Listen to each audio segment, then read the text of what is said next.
Hi, everybody. Sorry for the delay with chapters 4 and 5. Miss Granger lives out in the country, and my house is surrounded by very, very large trees.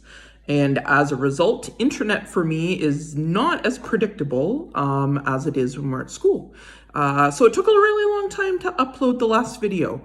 It is a different day, even though I'm wearing the same clothes. That's what you get to do when you get to stay at home. So continuing on, chapter 6. If you can recall, Edward has just been thrown overboard. How does a China rabbit die? Can a China rabbit drown? Is my hat still on my head? These were the questions that Edward asked himself as he went sailing out over the blue sea. The sun was high in the sky, and from what seemed to be a very long way away, Edward heard Abilene call his name. "Edward!" She shouted, "Come back!" Come back? Of all the ridiculous things to shout, thought Edward. As he tumbled, ears over tail, through the air, he managed to catch one last glimpse of Abilene. She was standing on the deck of the ship, holding onto the railing with one hand. In her other hand was a lamp. No. It was a ball of fire. No. Edward realized it was his gold pocket watch that Abilene held in her hand. She was holding it up high, and it was reflecting the light of the sun. My pocket watch, he thought. I need that.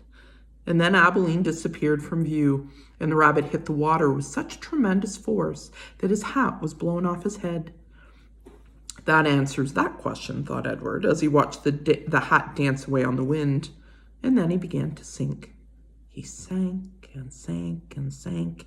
He kept his eyes open the whole time, not because he was brave, but because he had no choice. His painted-on eyes witnessed the blue water turning to green and then to blue again. They watched as it finally became as black as night.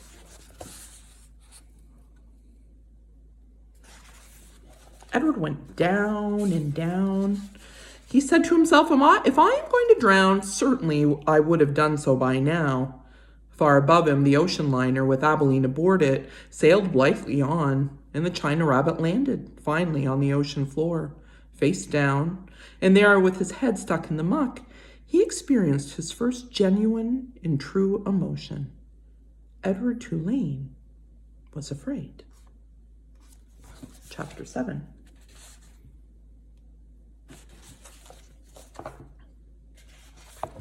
He told himself that certainly Abilene would come and find him.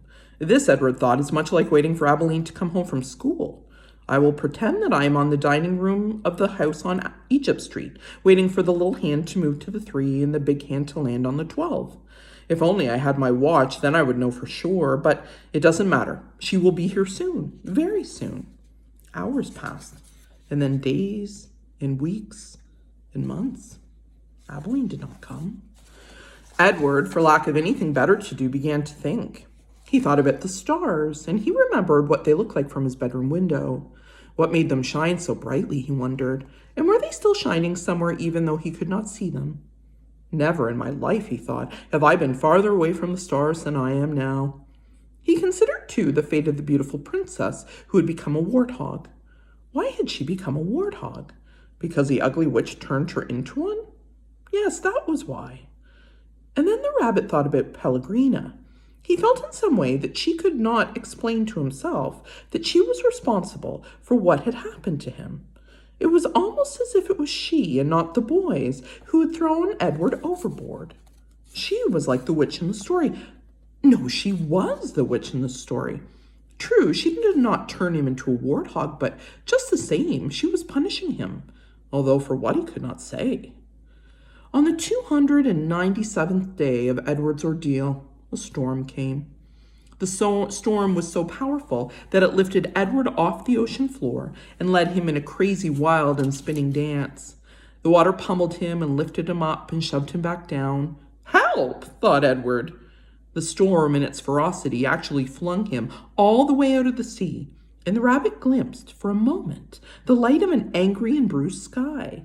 The wind rushed through his ears. It sounded to him like Pellegrina laughing. But before he had time to appreciate being above water, he was tossed back down into the depths. Up and down, back and forth, he went until the storm wore itself out, and Edward saw that he was beginning again his slow descent to the ocean floor. Oh, help me, he thought. I can't go back there. Help me. But still, down he went. Down, down, down. And then suddenly, the great wide net of a fisherman reached out and grabbed the rabbit. The net lifted him higher and higher until there was an almost unbearable explosion of light, and Edward was back in the world, lying on the deck of a ship surrounded by fish. "Hey, what's this?" said a voice. "Ain't no fish," said another voice. "That's for sure." The light was so brilliant that it was hard for Edward to see. But finally, shapes appeared out of the light, and then faces. And Edward realized that he was looking up at two men, one young and one old. "Looks like some toy," said the grizzled old man. He bent and picked Edward up and held him by his front paws, considering him. "A rabbit, I reckon. It's got whiskers and rabbit ears, or the shape of rabbit ears at least." "Yeah, right, a rabbit toy," said the younger man, and he turned away. "I'll take it home to Nellie. Let her fix it up and set it to rights. Give it to some child." The old man placed Edward carefully on a crate, positioning him so that he was sitting up and could look out at the sea. Edward appreciated the courtesy of this small gesture, but he was heartily sick of the ocean and would have been satisfied never to set eyes on it again. "There you go," said the old man. And as they made their way back to shore, Edward felt the sun on his face and the wind blowing through the little bit of fur left on his ears. And something filled his chest. A wonderful feeling. He was glad to be alive. "Look at that rabbit," the old man said. "Looks like it's enjoying the ride, don't it?" "Aye, up," said the young man. In fact, Edward Tulane was so happy to be back among the living that he did not even take umbrage at being referred to as it. All right, guys. See you soon. Hope you're taking care of yourselves and one another. Miss you. Bye.